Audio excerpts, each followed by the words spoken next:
Hey everyone, today we're going to be going over 5 tips you can use to improve your artwork. Let's get right into it. Outlines are a great way to establish form and shape in pixel art. There are 3 main outline styles: the black outline, the colored outline, and no outline. The black outline style is great at creating contrast between the main elements of the foreground and the background.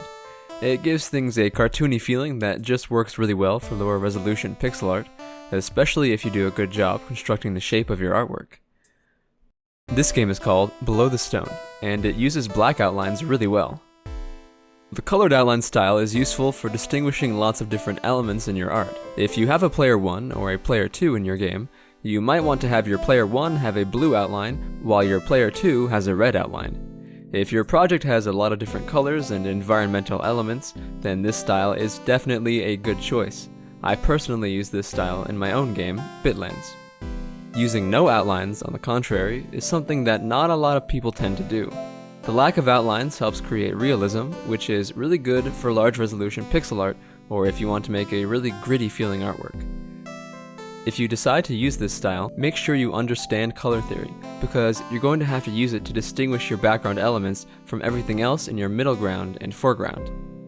I personally love good contrast in art. The way artists can make 2 colors just look absolutely gorgeous together is amazing. This is achieved by manipulating value. Value is how light or dark a color is. The greater the difference in value is between 2 colors, the greater the contrast. We also use value when shading an object.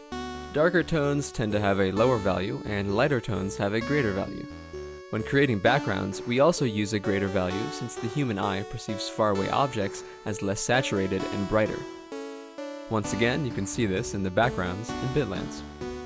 A lot of people often ask the question, what size should I make my pixel art? Well, the answer is that it depends. If you're making low resolution pixel art, try to stay below 32 by 32 pixels for the most part. And if you're making medium-sized pieces, try not to go above 64 by 64 pixels. If you find yourself needing a canvas size of 128 by 128 pixels or larger, you're either making a boss enemy or you're going for hyper-realism. This size of pixel art is very time-consuming to make, and as an indie developer, it's not practical. There is a point where you should consider whether or not you should be drawing your assets by hand in Photoshop or something else. Minecraft has a size of 32 by 32 pixels, while other games like Owlboy have an extremely high resolution. Put them side by side and you'll see a huge difference. Color is what gives things life. I mean, what is grass if not green and vibrant? Well, I guess it could be dead grass, but however, that doesn't mean we just grab the closest green color and call it a day. A pure green looks absolutely terrible. Instead, we want to remove some saturation from our color and to make it a little bit less of a pure green. To do that, we can just move our color selector to the left and add some red. When I say add some red, I'm talking about red, green, and blue color blending, or RGB color blending. This is how colors are typically combined to be displayed on a computer screen. Red, green, and blue are the original colors that combine to make up any other color. You have a pink color, add some green to it, and you have a purple color. Add more green, and you have a blue color. Add more green, and, well, you eventually just get a green color. I'm not going to talk about color theory here, since a million people have done it already way better than I ever could, so I'll link the best video I can find in the description. Before we move on, let's quickly talk about hue shifting. Hue shifting is the act of changing the hue or color of your shading. You've probably noticed that some objects have a seemingly colored shadow, especially at night or in the morning. You might also notice that pixel art like this looks terrible compared to this. The first one looks flat because we don't use hue shifting on our darker tones and highlights. The second one looks way nicer because the darker tones and highlights use a different hue. Just remember this: warmer colors are usually used for highlights and consist of bright colors that are more yellow or pink or orange.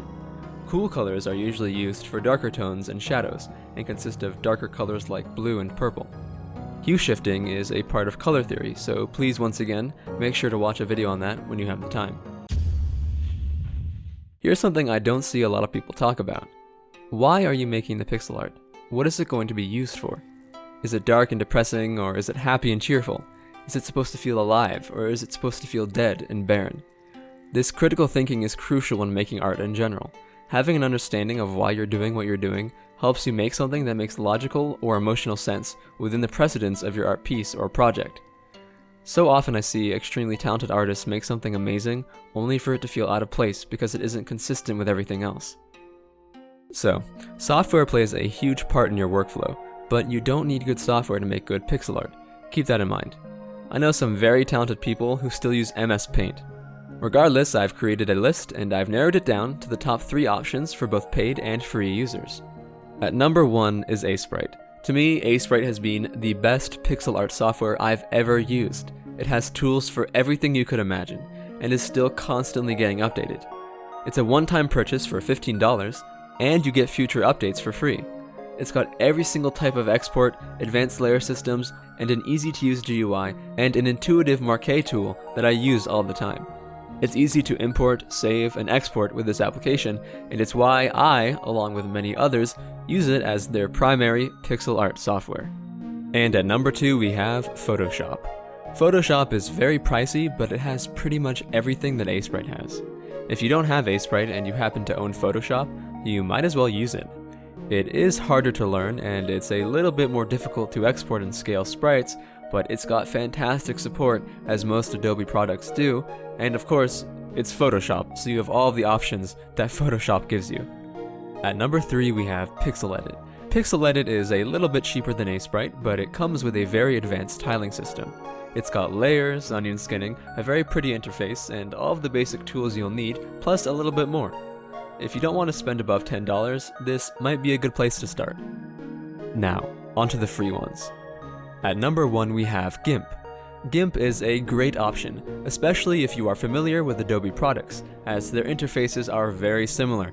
It doesn't have all the features of, say, Photoshop, but it's free and is fantastic. This is definitely one of the best free art tools out there, and you can easily set it up for pixel art. At number 2 we have GraphicsScale.